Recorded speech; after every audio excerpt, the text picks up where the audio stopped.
삼성전자는 갤럭시 Z 플립 8의 생산 비용을 낮추기 위해 다시 지역별 이원화 카드를 꺼낼 수도 있어 보입니다.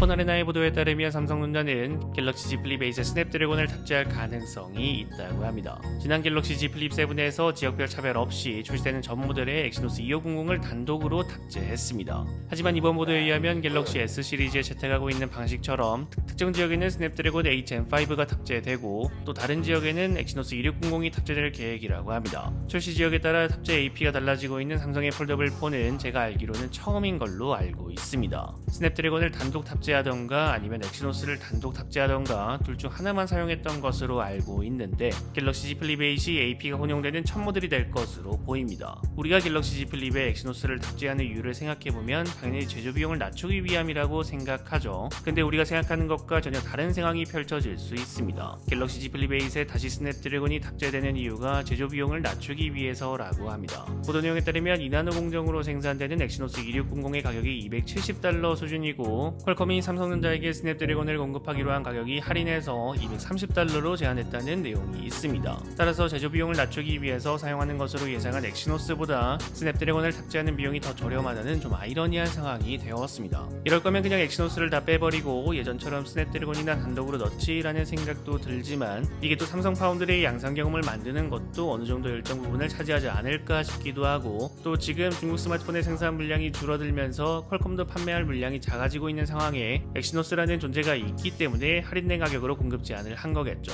어찌됐든 가장 중요한 것은 국내 출시 모델에 과연 스냅드래곤이 들어가냐 엑시노스가 들어가냐가 가장 중요합니다. 제조 비용이고 양산 경험이고 협상 카드가 됐든 뭐든 간에 우리에게 중요한 건 더 뛰어난 성능과 더 뛰어난 전성비입니다. 좀 미안한 말이지만 유럽에는 엑시노스가 들어가고 국내 출시 모델에는 스냅드래곤이 들어가는 게 가장 좋은 그림인데 S26 시리즈를 생각하면 그렇게 될 가능성은 낮지 않을까 싶다가도 또 플립 시리즈는 S 시리즈에 비하면 물량이 작다 보니까 다른 상황이 만들어지지 않을까 싶기도 하고 모르겠습니다. 그냥 국내에는 스냅드래곤 해저했으면 좋겠습니다. 여러분들이 생각하시는 갤럭시 Z 플립 8에 대해서 댓글 남겨주시면 감사드리겠습니다. 시청해주셔서 감사합니다. 지금까지 알비였습니다.